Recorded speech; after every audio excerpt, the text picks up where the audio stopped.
Hey, and welcome back to another video. If you are a recruiter and you are an agency owner and you're not using any sort of AI, you are sleeping and asking for a world of trouble and inefficiency. So stop right now, give me a couple minutes, and let me just show you a couple other super easy use cases on how you can use AI, more specifically, really accessible LLMs to get your time back. In this video, I want to go over 3 different examples. Let's dive into it right now and craft the prompts together. So as a first example, I want this to be more related to engagements, communications with clients. And when you are a recruiter or agency owner, a solo recruiter on the 360 side, when you engage clients, you might have business model, multiple business models, a lot of different service offerings. And instead of having to put it in Excel or seek people or hire a consultant, AI is there to just make it so much easier and faster. So in this example, let's say that you have a client call coming up, and let's say that you have always done executive or contingent perm placements, but maybe you want to kind of play around with like retained. And what would that look like? And how would you calculate the numbers across the different milestones and percentages? So why don't we kind of dive into this together and let's just see exactly like how we can craft the prompt together. So let me go ahead and share with you my screen. So let's get started. So let me just type on the fly here. I haven't had any pre-prepared templates or anything like that, but if I was in this case, I would literally do the same. I run a boutique recruitment agency. Let's just say like we specialize in placing software engineers in New York City with a salary range usually between, let's just say like 200K to 300K. The typical fees we lock in clients have been around the, let's say 20 to 30%. I have a new client call with a new client happening soon. I would also love to see if we can explore engaging the client with a retainer approach. Reverse engineer the fees I would have made using a standard direct placement contingency model, and please share a scenario with actual recommended numbers, what a possible retainer agreement could look like. Typical retainer agreements should have an upfront fee component, monthly flat fee based on agreement of milestones, and possibly a flat fee or a percentage conversion, success conversion on the back end. Please provide 2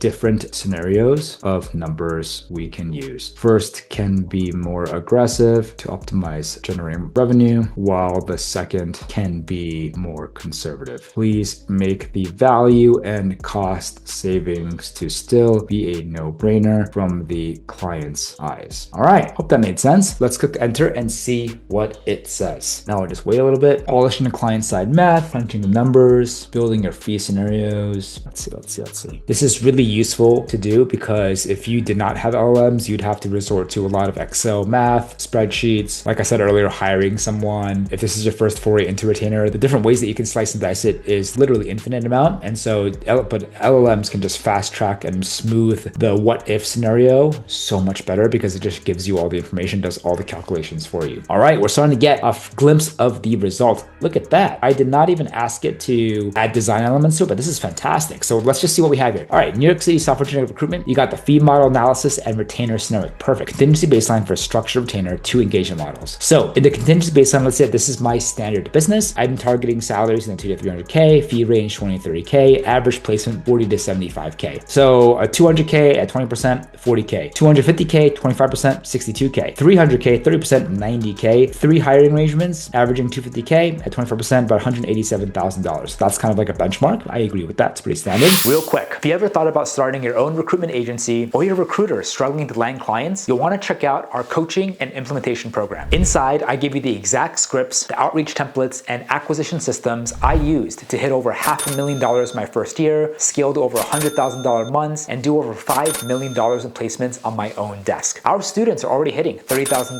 $50,000, even $80,000 per month or more. Many of them doing it part-time. So if you want to learn the same playbook, the link's below. It's exactly what I use. Now back to the video. Scenario A, the revenue maximizer. So in here, we are front-loaded, higher monthly, lower back-end success fee, signals premium positioning, and maximize guaranteed revenue. So upfront engagement fee, due at signing, $15,000. Wow, that's insane. I've never gotten more than probably 5K myself. This is really aggressive, but I love it. We asked it to be aggressive. I didn't give it any other guardrails or logic. 15K, can you imagine? That's amazing. Monthly retainer. Now again, you have to define what a monthly retainer is, and for you to actually get a retainer, you have to be crystal crystal clear on what you are delivering for them every single month. So I think with retainer, you get that stability. More often you get cash injections from upfront, monthly, and end, while the contingency is like you get no cash until you actually successfully fulfill, and then you get a lot of cash at the end. But the downside is that if you do a retainer approach, from what I've known and what I've experienced even firsthand, is that companies would want more from you, because if they don't know who you are and you're asking for money upfront even before the engagement, that could be a tough pill to swallow in this market for a lot of companies. And if you're like, hey, I'm the best, but I still want 15K started before you even see anything, that could be a lot of friction, right? The way to combat that is to be really focused on what does the engagement look like to you. Whereas on the contingency perm side, all they care about is send me good candidates, let's hire them, happy to pay you. So here, we're not even defining what the monthly retainer is. You can do that on your own. But here it says, wow, 8K per month times 3 months, milestone gated. You can make about 24,000 for yourself. Success fee, 12%. So it's much less than our typical 20, 25, 30%. Off the first year, you get an additional 30K. Committed before the first hire, you get about $39,000, which is the upfront plus the monthly. If you hire 1 people, right, you can make 69,000. You hire 3, you make 129,000. Again, this is still about $60,000, $70,000 cheaper than your contingency. So that's kind of like the angle that you would lead with. But look how easy and fast this is. So now it's up to us to kind of tweak the math, to be like, hey, maybe instead of 15, let's do like 10, let's do 5. Or let's kind of define more what the monthly retainer is. Maybe success, you can play around with different percentages or flat fee. But look at that. I mean, so it's easier than ever now to see simulated scenarios thanks to AI. The milestones to tie monthly payments. So I did not define this. Claude is actually helping me. By the way, I love Claude. I've used Gemini. I use ChatGPT. I'm not sponsored by Claude in any way, but they're my favorite. So here they define month 1 as a delivery of 8 to 10 qualified candidates. Month 2, minimum 4 candidates in active process. Month 3, at least 2 offers extended. That's pretty conservative, honestly. I mean, like I can confidently probably hit that with 99.9% of clients. Now, what I love about this is that they're like, hey, this is the angle that you have to double down on and communicating and leading with the clients. They save about 58,000, roughly 60,000 US versus paying 25% contingency across 3 hires. That's nearly 1 engineer's monthly salary captured. Now, scenario number B, this is a lot more conservative. So it's a lower barrier to entry, easier yes, credit mechanisms. So instead of 15,000, you're at 7,500. Now you're at 5K monthly. That's a much easier pill to swallow. Success, to make it up, you're asking for 15 instead of 12, and you're coming out to 37,500, about 15,000 net at close. Before you hire anyone, you're making about 22K, 60K for 1 hire, 3K for 135, which is still cheaper than 187 all contingency at 25. So again, the credit mechanisms, they also instituted that too, which is cool. You get a retainer payment credited. The 22.5 they paid monthly fees gets credit towards the placement fees. They're not double paying. They're spreading costs out and locking in at a 15% rate rather than 25 to 30%. The client angle, they save about 50K, 52,500 saved specifically, with only 7,500 needed to activate. Side by side, you can kind of see the math here. So with contingencies, they're paying about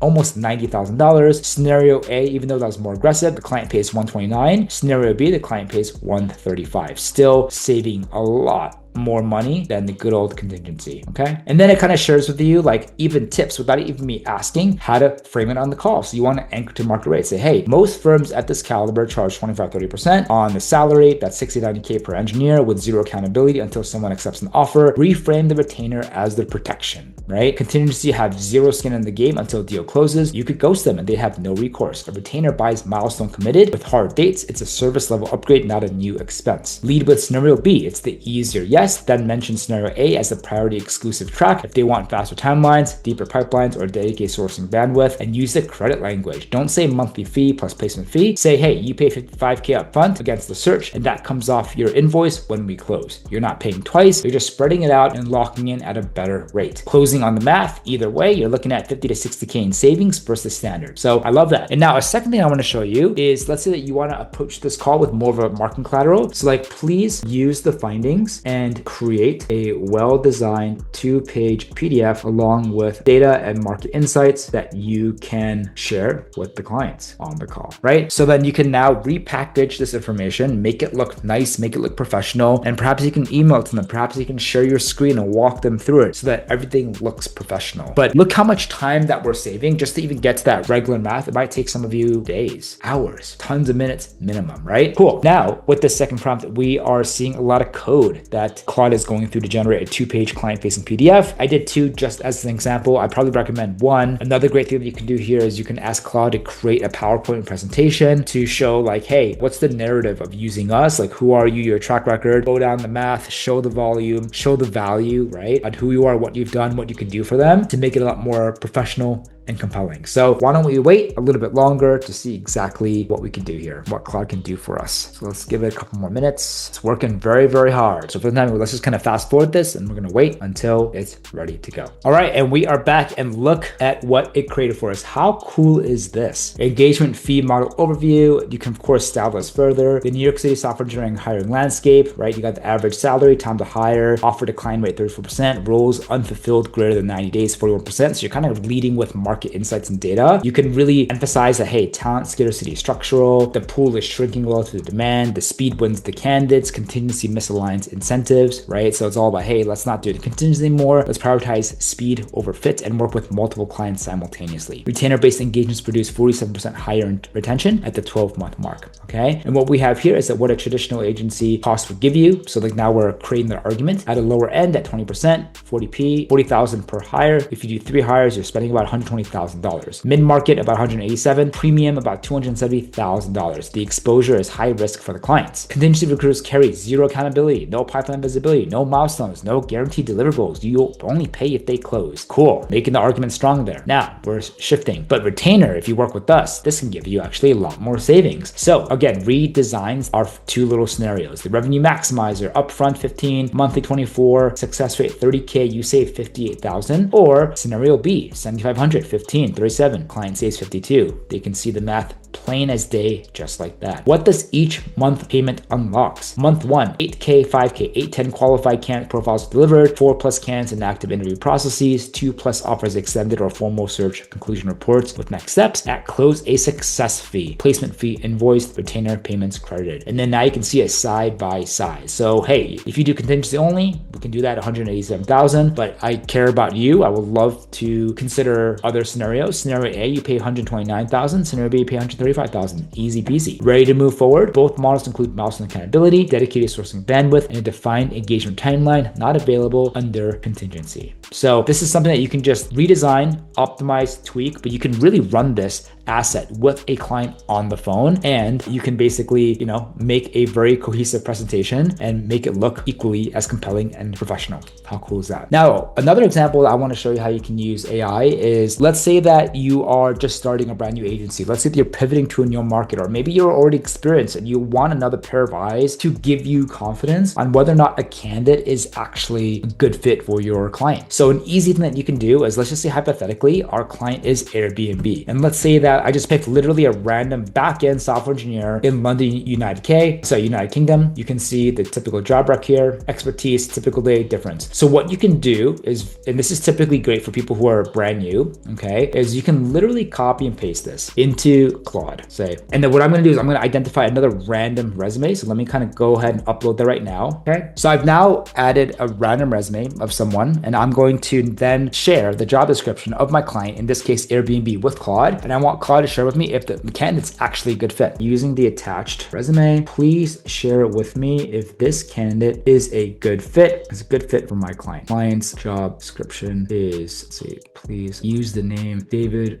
for the candidate name to preserve his identity for this example. Client's job description is, and then we just did a quote, we paste it in and we click enter. And now let's see what Claude says. Now in this particular example, I would actually be a little bit more specific, saying, hey, this is exactly what the client is looking for. X, Y, and Z must-haves, nice-haves, please prioritize, please highlight specific keywords or scope or milestones or accomplishments. But again, I hope that you can kind of get the gist of this very simple example. So I went ahead and found, again, a random resume. I've copied and pasted my client's job description. Let's see what it says. So looking at David's resume against Airbnb's backend engineer, here's my honest assessment. Candidate fit, the role backend, overall verdict, very weak fit, do not submit, which is not good. That just means my targeting has been horrible. But I hope that you understand from this video, I'm just using a random resume here. The core problem, role mismatch. The role explicitly wanted a backend software engineer focused on high skill distributed systems, payments, infrastructure, search, pricing, inventory. David is a full stack whose backend work has been primarily microservices, API development, development at a Series B. Not good, not good. Where he stacks up. Airbnb wants 4+. David has 4+. Meets the floor barely. Back end, core requirement, partial. He's mainly full stack, not back end. High scale systems, critical. There's a huge gap here. He worked at this small startup, Series B, not hyperscale. Payment experience is a key focus area. David only did some Stripe integrations. Cross time zone required. David unclear, no evidence. System design architecture, moderate high complexity. David has some. Comp alignment, again, there's a huge gap. The New York City market is probably much higher. This is probably the biggest practical issue with compensation. David is a Brooklyn-based engineer currently on a Series B. His market rate is probably 180 to 220, where the Airbnb is a lot lower. Again, this probably would not come up because I would have wanted to submit someone that obviously is aligned with the comp, but it's really cool that the Claude is catching this. But what I'm really focused on is really the technical gaps worth flagging. No evidence of backend, a stack mismatch, no distributed systems, and boot camp background. This David candidate came out of App Academy, where for a lot of startups, that's a really big no-go. They really want someone with more of a traditional CS degree. So to be fair, he's not without merit for other roles. He's genuine full stack, real ownership of end-to-end, startup velocity, some architectural, but not a good submit for the role. Don't submit David for this role. The comp misalignment alone is a non-starter, and the backend specialization gap would likely result in a screen rejection. How cool is that? So now you can, of course, do whatever you can to target, whether it's manual, semi-manually, fully automatic using AI agents. But before you submit to clients, right, it's so important that you set off the relationship on a good foot and you continue to maintain that relationship with your client on a good foot, making sure that they have the confidence that you and your team know what you're doing and you guys are sending the best people. And even though you might be an expert in your market, even though your recruiters might be an expert in your market, it doesn't hurt to kind of play it safe and have another layer of eyes at this speed, at this affordability, like Claude, to help you make sure you really have that confidence to hit that send and submit. So to me, this is like such a cool way to use AI. Last but not least, along with submissions, you can use AI to kind of give you a very high level summary that you can then use to be able to include with your candidate submission so that the client can understand, like, hey, what is the best thing about this person? So just to kind of give you an example here, say if I wanted to submit David, candidate above, to another client that is a good fit, please provide 3 to 5 sentences highlighting. Let's say that the client wanted his early stage startup experience, full stack experience, and end-to-end production experience that I can include when submitting David to. Let's see what it says. Here is a punchy candidate summary. David is a full stack engineer with 4+ years of experience building and shipping production grade software at a fast-paced Series B startup, giving him a rare combination of technical depth and startup speed execution. He has led end-to-end feature development across the stack, including designing APIs. Okay, now this is great. Let's make it, please make this a bit shorter. It's too long for me to read, and it's gonna be definitely too long for any clients to read. He has led end-to-end from API architecture and back to microservice front end with measurable outcome, including 85% reduction in critical microservice processing time and a 5% revenue lift. Maintain 100+ live microservices, blah, blah, blah, making him an engineer who can take full ownership and contribute immediately in a fast-moving environment. The key here, again, is just to kind of show you how effective LLM is to be able to give you a high-level summary that you can then send to a client. My blurb will probably be a little bit shorter, and you want to really just hammer on the points that the client cares about the most. I really do hope that you like this video. This is a part 2 video. If you want me to make a part 3, part 4, part 5, please comment down below. There's literally so many ways that we can continue to use AI to make our jobs better as recruiters so we can really focus on things that actually matter. Closing clients, closing candidates, doing placements, changing lives, making a great living, making great income, and doing it all over again. Thank you so much, guys. See you on the next one.